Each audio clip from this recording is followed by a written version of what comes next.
13ویں مجلس تلاوت قرآن کے آداب۔ الحمدللہ رب العالمین والصلاة والسلام علی سید المرسلین محمد وعلی آلہ وصحبہ اجمعین ومن تبعہم بإحسان الی یوم الدین وبعد۔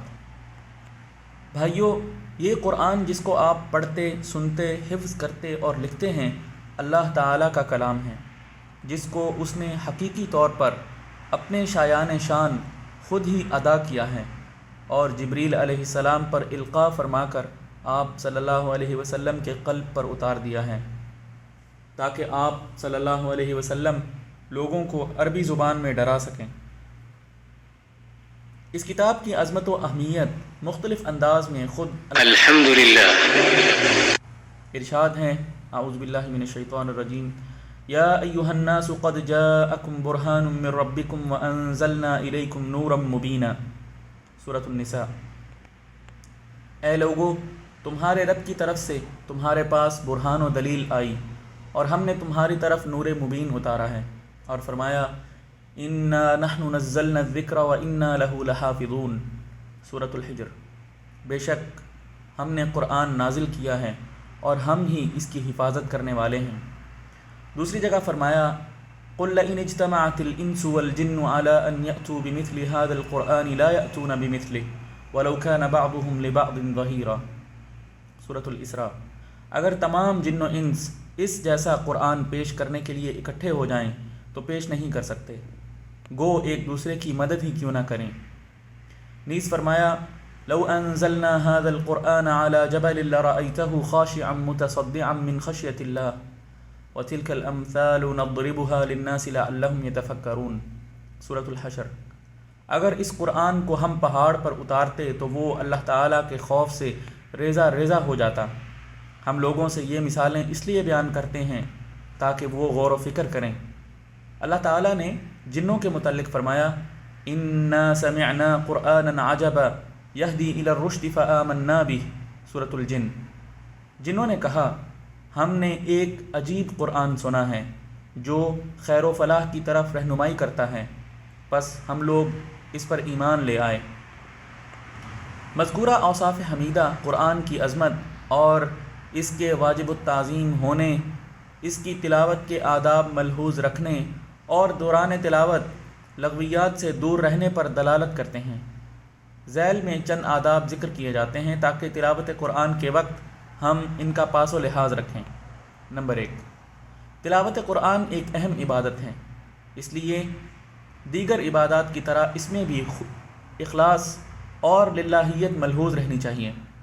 آپ صلی اللہ علیہ وسلم نے فرمایا کہ قرآن کو اللہ کی رضا جوئی کے لیے پڑھو، قبل ازیں کہ ایک ایسی جماعت پیدا ہو جو قرآن کو تیر کے مانند سیدھا کرنے لگے اور قرآن کی اس تلاوت سے ان کا مقصود دنیا ہو نہ کہ آخرت۔ احمد۔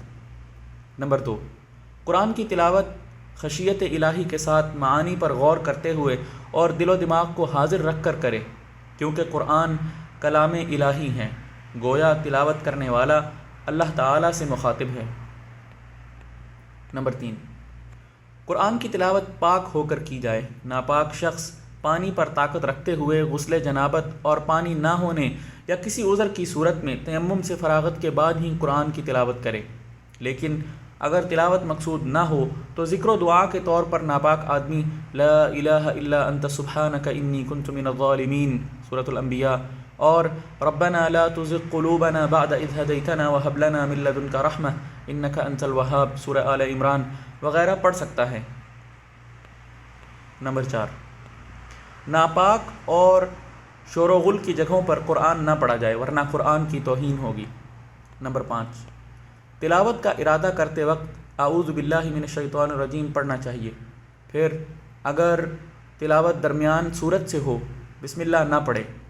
ہاں، سورہ توبہ کے علاوہ اگر تلاوت سورت کی ابتدا سے ہو تو بسم اللہ الرحمن الرحیم پڑھ لینا چاہیے۔ نمبر 6،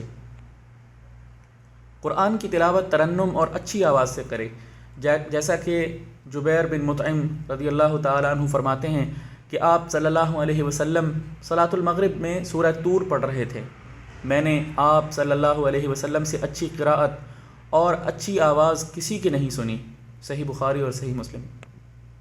البتہ اگر وہاں کوئی شخص صلاۃ ادا کر رہا ہو یا سویا ہوا ہو اور بآواز بلند پڑھنے سے تشویش ہوتی ہو تو آہستہ پڑھے۔ آپ صلی اللہ علیہ وسلم نے ایک گروہ سے فرمایا، تم میں سے ہر ایک اللہ سے سرگوشی کر رہا ہے، لہٰذا قرآن اونچی آواز میں پڑھ کر کوئی دوسرے کو خلل میں نہ ڈالے۔ نمبر 7، قرآن کی تلاوت ٹھہر ٹھہر کر کرنی چاہیے۔ آپ صلی اللہ علیہ وسلم کی قرات سے متعلق حضرت ام سلمہ رضی اللہ تعالی عنہا سے پوچھا گیا تو انہوں نے کہا کہ آپ صلی اللہ علیہ وسلم ایک ایک آیت الگ الگ کر کے پڑھتے تھے۔ احمد، ابو داود اور ترمذی۔ نمبر 8، دوران تلاوت آیت سجدہ پر پہنچ کر باوضو حالت میں سجدہ کرنا چاہیے، خواہ دن میں ہو یا رات میں۔ اللہ اکبر کہہ کر سجدہ میں جائے اور سبحان ربی الاعلیٰ اور دیگر دعا پڑھے، یعنی جو سجدہ کرنے کی دعائیں ہیں، یعنی سجدہ تلاوت کی، اور وہ نیچے نمبر 1 کے تحت انہوں نے دی ہوئی ہیں۔ پہلی دعا یہ ہے، سجد وجہی للذی خلقہ وشق سمعہ وبصرہ بحولہ وقوتہ فتبارک اللہ احسن الخالقین۔ اور دوسری دعا ہے، اللہم اکتب لی بہا عندک اجرا واجعلها لی عندک ذخرا وضع عنی بہا وزرا واقبلها منی کما قبلت من عبدک داود۔ پھر سجدہ سے بغیر تکبیر اور سلام سر اٹھا لے، البتہ اگر یہ سجدہ اثناء صلاۃ میں ہو، یعنی نماز کے دوران میں ہو، تو سجدہ جاتے وقت اور قیام کرتے وقت اللہ اکبر کہے۔ حضرت ابو ہریرہ رضی اللہ تعالی عنہ فرماتے ہیں کہ آپ صلی اللہ علیہ وسلم ہر خفض و رفع، یعنی اٹھتے اور گرتے، ہر خفض و رفع میں اللہ اکبر کہتے تھے۔ صحیح مسلم۔